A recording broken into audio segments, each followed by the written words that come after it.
ക്ഷേത്രമണി മുഴങ്ങുമ്പോൾ നിങ്ങൾ എപ്പോഴെങ്കിലും ചിന്തിച്ചിട്ടുണ്ടോ അത് നിങ്ങളുടെ തലച്ചോറിൽ വരുത്തുന്ന മാറ്റങ്ങളെക്കുറിച്ച്? മണിയടിക്കുമ്പോൾ പുറപ്പെടുന്ന ശബ്ദം കൃത്യം 7 സെക്കൻഡ് നീണ്ടു നിൽക്കുന്നത് എന്തുകൊണ്ടാണ്? വെറും 7 സെക്കൻഡ് കൊണ്ട് നിങ്ങളുടെ ശരീരത്തിലെ 7 ഊർജ കേന്ദ്രങ്ങളെ ഉണർത്താൻ ഈ നാദത്തിന് കഴിയുമോ? ഈ വീഡിയോയുടെ അവസാന ഭാഗത്ത് ക്ഷേത്രമണി നിർമ്മാണത്തിലെ ആരും പറയാത്ത ഒരു രഹസ്യത്തെക്കുറിച്ചും അത് എങ്ങനെ നിങ്ങളുടെ ജീവിതത്തിലെ നെഗറ്റീവ് ഊർജത്തെ മാറ്റാൻ വീട്ടിൽ ഉപയോഗിക്കാം എന്നതിനെക്കുറിച്ചും ഞാൻ വെളിപ്പെടുത്തുന്നുണ്ട്. അതുകൊണ്ട് ഒരു സെക്കൻഡ് പോലും മിസ് ചെയ്യാതെ നമുക്ക് നാദബ്രഹ്മത്തിന്റെ ലോകത്തേക്ക് സഞ്ചരിക്കാം. ക്ഷേത്രത്തിൽ കയറുമ്പോൾ നമ്മൾ ആദ്യം കാണുന്നത് മണിയാണ്.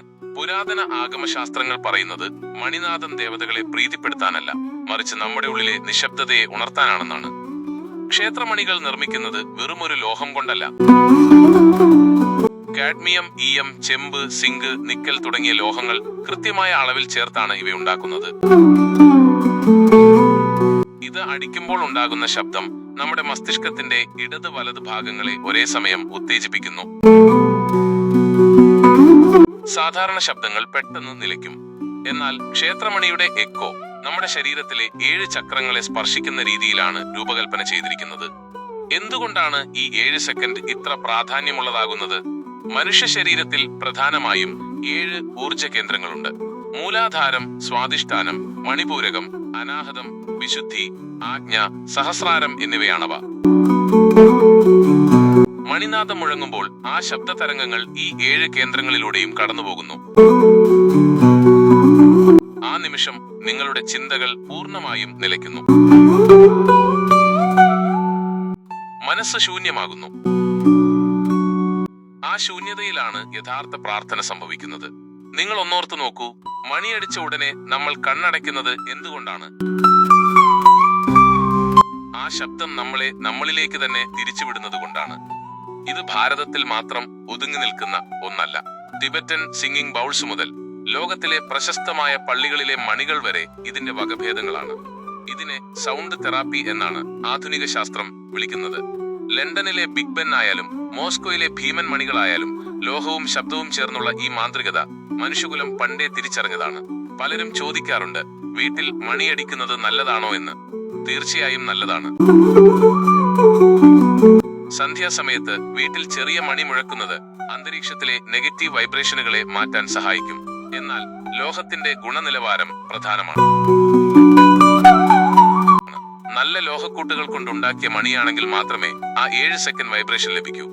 വീഡിയോയുടെ തുടക്കത്തിൽ ഞാൻ പറഞ്ഞ ആ രഹസ്യം ഇതാണ്. ക്ഷേത്രമണിയുടെ നാവില്ലേ, അത് മണിയുടെ ഉൾഭാഗത്ത് തട്ടുന്ന കൃത്യമായ പോയിന്റ് ഓം എന്ന പ്രണവമന്ത്രത്തിന്റെ ഫ്രീക്വൻസിയുമായി ബന്ധപ്പെട്ടിരിക്കുന്നു. നിങ്ങൾ ശ്രദ്ധിച്ചു നോക്കൂ, മണിനാദം അവസാനിക്കുമ്പോൾ അവശേഷിക്കുന്നത് ഓം എന്ന മന്ത്രത്തിന്റെ അലയൊലികളായിരിക്കും. അടുത്ത തവണ നിങ്ങൾ ക്ഷേത്രത്തിൽ പോകുമ്പോൾ വെറുതെ ഒന്ന് അടിച്ചുവിടാതെ ആ ശബ്ദം നിങ്ങളുടെ ഉള്ളിലൂടെ കടന്നു പോകുന്നത് അനുഭവിക്കാൻ ശ്രമിക്കൂ. അത് നിങ്ങളിലെ തന്നെ ചൈതന്യത്തെ ഉണർത്താനുള്ള ശബ്ദമാണ്. നമ്മൾ നേരത്തെ സൂചിപ്പിച്ച ആ ലോഹക്കൂട്ടുകളിലേക്ക് നമുക്കൊന്ന് കൂടി പോകാം. എന്തുകൊണ്ടാണ് ഓരോ ലോഹവും ഇതിൽ പ്രധാനമാകുന്നത്? ശാസ്ത്രീയമായി നോക്കിയാൽ ഓരോ ലോഹത്തിനും ഓരോ ഫ്രീക്വൻസി ഉണ്ട്. ചെമ്പ് ആരോഗ്യത്തെയും സിങ്ക് രോഗപ്രതിരോധ ശേഷിയെയും പ്രതീകപ്പെടുത്തുന്നു. ഇവയുടെ കൃത്യമായ സംയോജനം വഴി മണി മുഴക്കുമ്പോൾ ഉണ്ടാകുന്ന ശബ്ദം അന്തരീക്ഷത്തിലെ അണുക്കളെ നശിപ്പിക്കാൻ പോലും ശേഷിയുള്ളതാണെന്ന് പറയപ്പെടുന്നു. അതുകൊണ്ടാണ് പഴയ കാലത്ത് പകർച്ചവ്യാധികൾ ഉണ്ടാകുമ്പോൾ ക്ഷേത്രങ്ങളിൽ വലിയ തോതിൽ മണിയടിച്ചിരുന്നത്. ഇത് അന്തരീക്ഷത്തെ ശുദ്ധീകരിക്കുന്ന ഒരു പ്രക്രിയ കൂടിയാണ്. ക്ഷേത്രത്തിലെ ഏറ്റവും പ്രധാനപ്പെട്ട സമയമാണല്ലോ ദീപാരാധന. അവിടെ പലതരത്തിലുള്ള മണികൾ ഒരേ സമയം മുഴങ്ങുന്നത് നിങ്ങൾ ശ്രദ്ധിച്ചിട്ടുണ്ടാകും. വലിയ ചെണ്ടകൾക്കും ശംഖനാദത്തിനുമൊപ്പം മണികൾ മുഴങ്ങുമ്പോൾ അവിടെ ഒരു സൗണ്ട് ബാത്താണ് സംഭവിക്കുന്നത്. ഈ ശബ്ദകോശങ്ങൾക്കിടയിൽ നമ്മുടെ മനസ്സ് പുറം ലോകത്ത് നിന്ന് പൂർണ്ണമായും വിട്ടുനിൽക്കുന്നു. അതൊരു തരം ധ്യാനമാണ്. ഗണപതി ഹോമം നടക്കുമ്പോൾ മണിയടിക്കുന്നത് തടസ്സങ്ങൾ നീങ്ങാനും പോസിറ്റീവ് തരംഗങ്ങൾ ഹോമകുണ്ടത്തിന് ചുറ്റും നിറയ്ക്കാനുമാണ്. ഒരു ക്ഷേത്രമണിയുടെ ഘടന പരിശോധിച്ചാൽ അതിന് നമ്മുടെ ശരീരവുമായി സാമ്യമുള്ളതായി കാണാം. മണിയുടെ പ്രധാന ഭാഗം കായം അഥവാ ശരീരം എന്നും ഉള്ളിലെ അടിക്കുന്ന ഭാഗം നാവു എന്നും വിളിക്കപ്പെടുന്നു. ആ നാവ് മണിയുടെ വശങ്ങളിൽ തട്ടുമ്പോൾ ഉണ്ടാകുന്ന കമ്പനം നമ്മുടെ നാഡീവ്യൂഹത്തെ ശാന്തമാക്കുന്നു. ഒരു യോഗി ഓംകാരം ജപിക്കുമ്പോൾ ഉണ്ടാകുന്ന അതേ അനുഭവം ഒരു മണിനാദം നമ്മളിൽ ഉണ്ടാക്കുന്നു. അതുകൊണ്ടാണ് മണിയടിച്ച ശേഷം ഏതാനും നിമിഷങ്ങൾ കണ്ണടച്ച് നിൽക്കണം എന്ന് പറയുന്നത്. ആ നിശബ്ദതയിലാണ് ഈ പ്രപഞ്ചത്തിന്റെ രഹസ്യം ഒളിഞ്ഞിരിക്കുന്നത്. ഇന്ന് പലയിടത്തും നമ്മൾ കാണുന്നത് ഗുണനിലവാരമില്ലാത്ത ലോഹങ്ങൾ കൊണ്ട് നിർമ്മിച്ച മണികളാണ്.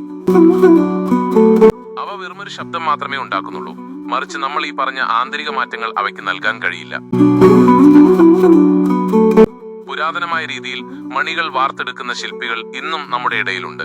അവരെ സംബന്ധിച്ചിടത്തോളം ഇതൊരു കലയല്ല, മറിച്ച് ഒരു ഉപാസനയാണ്. ഓരോ മണിയും ഓരോ വ്യക്തിയുടെയും ആത്മീയ ഉണർവിനുള്ള ഉപകരണം കൂടിയാണ്. പ്രപഞ്ചം തന്നെ ഉണ്ടായത് ഒരു നാദത്തിൽ നിന്നാണെന്നാണ് വിശ്വാസം. ബിഗ് ബാങ് സിദ്ധാന്തവും ഇതിനോട് ചേർന്ന് നിൽക്കുന്നു. ആ പ്രപഞ്ചനാദത്തിന്റെ ഒരു ചെറിയ രൂപമാണ് നമ്മൾ ക്ഷേത്രത്തിൽ കേൾക്കുന്ന മണിനാദം. ഇത് കേൾക്കുമ്പോൾ നമ്മൾ പ്രപഞ്ചത്തിന്റെ താളത്തിനൊപ്പം ചേരുകയാണ് ചെയ്യുന്നത്. അതുകൊണ്ട് തന്നെ മണിയടി എന്നത് ഒരു അനുഷ്ഠാനം മാത്രമല്ല, അത് പ്രപഞ്ചവുമായുള്ള നമ്മുടെ കണക്ഷൻ പുതുക്കൽ കൂടിയാണ്. ഇത്രയും നേരം നമ്മൾ ക്ഷേത്രമണിയുടെ ശാസ്ത്രീയവും ആത്മീയവുമായ വശങ്ങളെക്കുറിച്ച് സംസാരിച്ചു. വെറും ഒരു മണിയടിയിൽ ഇത്രയേറെ കാര്യങ്ങൾ ഒളിഞ്ഞിരിപ്പുണ്ടെന്ന് ഇപ്പോൾ നിങ്ങൾക്ക് മനസ്സിലായിട്ടുണ്ടാകും. നമ്മുടെ ഓരോ ആചാരത്തിന് പിന്നിലും വലിയ അറിവുകൾ പൂർവികർ കരുതി വെച്ചിട്ടുണ്ട്. അവയെ തിരിച്ചറിയുക എന്നതാണ് പ്രധാനം. ഈ വീഡിയോ കാണുന്ന നിങ്ങൾ അടുത്ത തവണ ക്ഷേത്രത്തിൽ പോകുമ്പോൾ മണിയടിക്കുന്ന ആ നിമിഷം നിങ്ങളുടെ ഉള്ളിൽ സംഭവിക്കുന്ന മാറ്റങ്ങൾ ഒന്ന് ശ്രദ്ധിക്കൂ. ആ ശാന്തത, ആ ഏകാഗ്രത, അതായിരിക്കട്ടെ നിങ്ങളുടെ പ്രാർത്ഥന. ക്ഷേത്രത്തിന്റെ വാസ്തുവിദ്യയുമായി മണിനാദത്തിന് അടുത്ത ബന്ധമുണ്ട്. മിക്കവാറും ക്ഷേത്രങ്ങളിൽ ഗർഭഗൃഹത്തിന് നേരെ മുന്നിലോ വശങ്ങളിലോ ആയിരിക്കും മണികൾ സ്ഥാപിച്ചിരിക്കുക. വിഗ്രഹമിരിക്കുന്ന ശ്രീകോവിലിലെ ഊർജത്തെ ഭക്തനിലേക്ക് എത്തിക്കാൻ ഈ ശബ്ദതരംഗങ്ങൾ സഹായിക്കുന്നു. വാസ്തുശാസ്ത്ര പ്രകാരം ഒരു കെട്ടിടത്തിനുള്ളിലെ നെഗറ്റീവ് എനർജി തങ്ങി നിൽക്കുന്നത് അതിന്റെ കോണുകളിലാണ്. മണി മുഴങ്ങുമ്പോൾ ഉണ്ടാകുന്ന തരംഗങ്ങൾ ഈ കോണുകളിലെ ഊർജത്തെ ചലിപ്പിക്കുകയും അവിടെ പോസിറ്റീവ് വൈബ്രേഷൻ നിറയ്ക്കുകയും ചെയ്യുന്നു. അതുകൊണ്ടാണ് വലിയ മണികൾ അടിക്കുമ്പോൾ ക്ഷേത്രം മുഴുവൻ പ്രകമ്പനം കൊള്ളുന്നത്. ആധുനിക വൈദ്യശാസ്ത്രത്തിലെ ഹീലിംഗ് ഫ്രീക്വൻസി എന്ന സങ്കല്പത്തെക്കുറിച്ച് നിങ്ങൾ കേട്ടിട്ടുണ്ടോ? 432 ഹെർട്സ് അല്ലെങ്കിൽ 528 ഹെർട്സ് പോലെയുള്ള ശബ്ദതരംഗങ്ങൾ കോശങ്ങളുടെ പുനർനിർമ്മാണത്തിന് സഹായിക്കുമെന്ന് പറയപ്പെടുന്നു. നമ്മുടെ പുരാതനമായ വലിയ മണികൾ പലതും ഇത്തരത്തിലുള്ള ഹീലിംഗ് ഫ്രീക്വൻസികൾ പുറപ്പെടുവിക്കുന്നവയാണ്. മണിയടിക്കുമ്പോൾ നമ്മൾ അറിയാതെ തന്നെ നമ്മുടെ നാഡീവ്യവസ്ഥ ശാന്തമാകുന്നു. ഇത് രക്തയോട്ടം മെച്ചപ്പെടുത്താനും രോഗപ്രതിരോധ ശേഷി വർദ്ധിപ്പിക്കാനും സഹായിക്കുന്നു. മാനസിക സമ്മർദ്ദം കുറയ്ക്കാൻ മണിനാദം കേൾപ്പിക്കുന്നത് വിദേശ രാജ്യങ്ങളിൽ പോലും ഇന്ന് പ്രചാരത്തിലുണ്ട്. ക്ഷേത്രങ്ങളിൽ നമ്മൾ കാണുന്ന മണികൾ പലതരത്തിലുണ്ട്. തൂക്കുമണികൾ, കൈമണികൾ, സേവമണികൾ എന്നിങ്ങനെ അവയുടെ ഉപയോഗവും ശബ്ദവും വ്യത്യാസപ്പെട്ടിരിക്കും. വലിയ തൂക്കുമണികൾ ദൂരെയുള്ളവർക്ക് ക്ഷേത്രത്തിലെ ചടങ്ങുകൾ അറിയാനാണെങ്കിൽ പൂജാരി ഉപയോഗിക്കുന്ന കൈമണി പൂജയിലെ ഓരോ ഘട്ടത്തെയും സൂചിപ്പിക്കാനാണ്. പൂജാരി മണിയടിക്കുമ്പോൾ അത് ഭക്തന്റെ ശ്രദ്ധയെ ബാഹ്യലോകത്തു നിന്ന് മാറ്റി പൂജയിലേക്ക് മാത്രം കേന്ദ്രീകരിപ്പിക്കുന്നു. ഓരോ തരം മണിയും പ്രപഞ്ചത്തിന്റെ ഓരോ ഭാവങ്ങളെയാണ് പ്രതിനിധീകരിക്കുന്നത്.